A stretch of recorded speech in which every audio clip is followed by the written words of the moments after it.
What's going on, everyone? My name is Thomas Jordan, and today we are joined by Cassidy Gard. What's going on, Cassidy? Hi, good. Thanks for having me. I know, YouTube extraordinaire. So, for people who don't know who you are, tell us a little bit about yourself, what you do. Okay, cool. I started a company last year called CiGi TV, and it was an extension of my YouTube channel, but I don't call it a YouTube channel. I call it a digital media platform. Get it right. Just sounds fancier. Right? And I know you and I see each other on the red carpet all the time, and what pushed you to finally make the move to do your own thing, do your own company? Well, for me, there were just so many times I was covering carpets and I would hear about one coming up, or a publicist would say, "Oh, that was so great, you should come next week."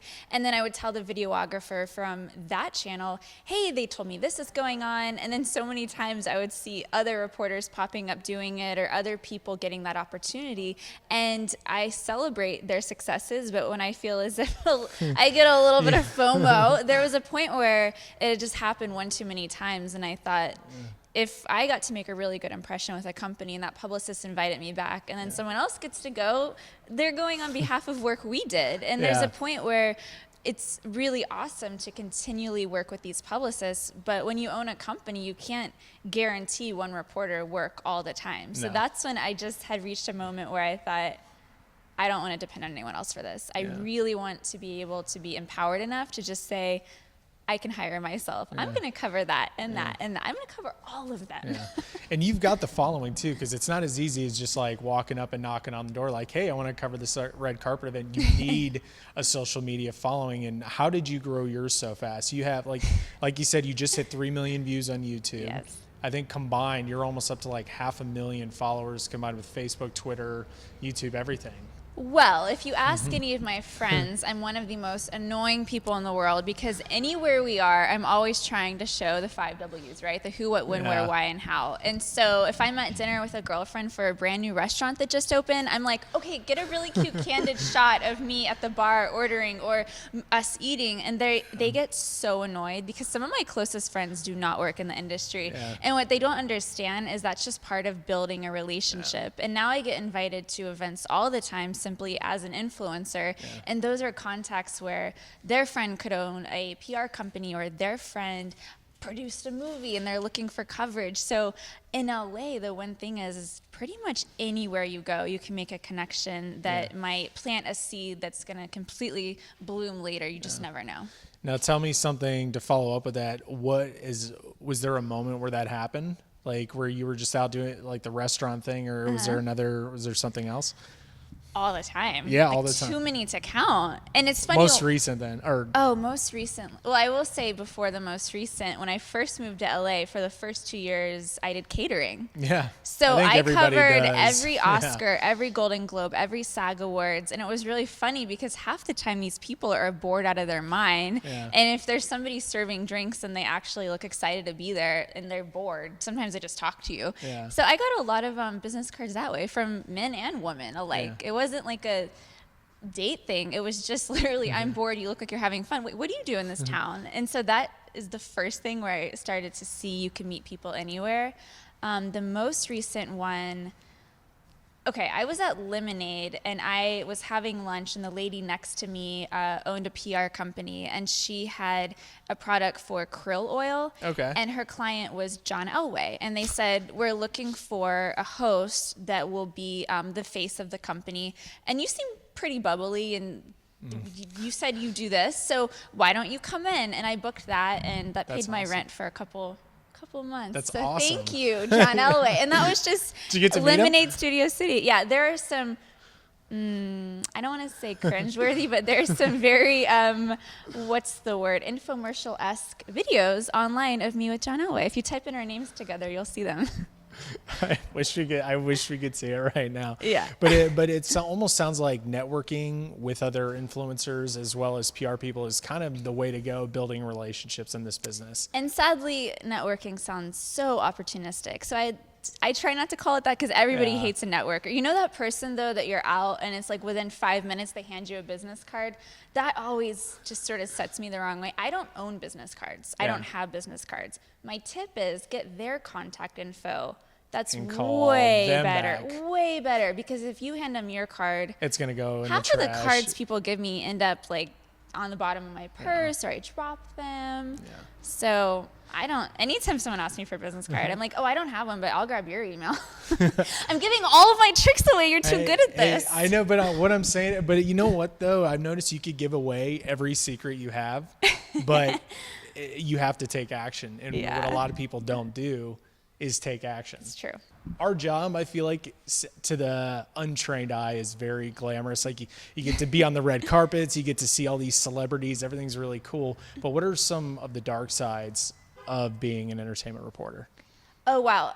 Publicist and sort of there's this thing where they want the allure that somebody's hard to get. So there might be an A-list celebrity guaranteed to arrive, but they very quickly do the main networks. They stop at Access, ETE, and then they're just kind of swifted away. And the rest of you that are on digital platforms are just all standing there like, wait, they were the only one name I came to this event for, and they've just skipped all of us.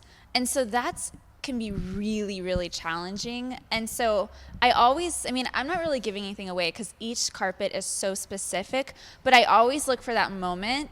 Publicists, you're going to hate me for this. I look for that moment where that celebrity is kind of unattended for a second, and I really discreetly just say, hey, look, I really like your work. Can I just ask you 2 questions? And if you do that in front of them with 20 other people, they say no because they don't want to let down all these outlets. But it's usually really discreet, and I just sort of like get them to the side, quickly set go on my camera, and grab. Maybe it's a 60-second soundbite. Who knows? But it's better than no second. Yeah, and so I've had times where publicists are like, wait, what happened? And I'm like, I asked him, and he said sure. Yeah. So what I don't understand is the publicists don't see the value in digital platforms. All they see is access, but where it really is, because on YouTube or wherever you post it, it's there forever. Like if does it, it's gonna last the day or the day, and then it's gone. And they don't put a lot of those on embedded media players, and there's so much value. If you had a great conversation with somebody and you can tweet them later and just say a really traditional, hi, nice to meet you, thank you for stopping for an interview, and you click the YouTube link, so many times I've had them retweet, and those are my favorite days. I might be at work, or I might just sort of be in my car, and maybe like every couple hours I click on it and I just see it rising, 7,000, 8,000, 10,000. Yeah, your views are insane. Moms, people always interview dance moms. That one day it was Chloe Luciak and Abby or whatever. It's almost at 500,000 now. And the day I posted it, I mean, it climbed all day long, and it's very exhilarating. Yeah. It's exciting. Yeah. So, I mean, like, where is this all going? Like, where do you see this going? Originally, to be totally honest, I started it to get the attention of the networks that I wanted to work for that weren't giving me a shot, just to show them I can get interviews on my own as a one-man band. I'm shooting it, I'm editing it, I'm hosting it, and I wanted to show them the value in that. But as it's gone on, the idea that now I would transition to having a producer say, I want you to ask this and this is priority, and it might be something like, some of these questions are, it's Halloween. What are you dressing your kids up as? Like, holidays are coming. What's your favorite side dish? And I'm like, kill me now. I don't want to ask. Yeah. And they do that because it's very timely. But in 6 months, I don't care what Bryan Cranston dressed up for as Halloween. Like, I want those timely green, what do they call it, evergreen? I want those evergreen interviews that are going to stand the test of time. This is the final question. What are you most proud of in your career right now? I'm really proud that I've beat the system. I don't need the networks, just kidding. I'm really proud that I found a way to find a common ground where I'm doing exactly what I wanted to do, which is I probably cover anywhere between, on a good week, 5, but usually minimum 2 to 3 carpets per week.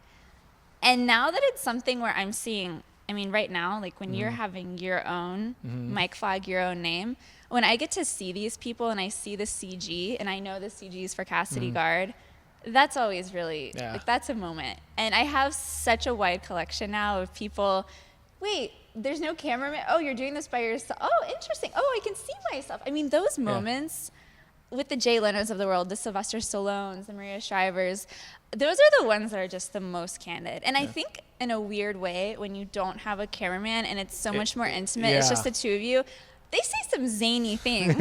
I've had publicists come back and say, like, can you cut that? They're not supposed to announce that yet. And then you're just like, yeah, I'll cut it. I always do. I wish I do? hadn't. Oh, okay. Yeah, I try to keep relationships good, but I really, I've gotten some exclusives on the carpet that they've asked me to wait on, and they're on a hard drive sitting there when the time is right. Awesome. Yeah. Thank you so much. Thank you so much for having me. Yeah, absolutely.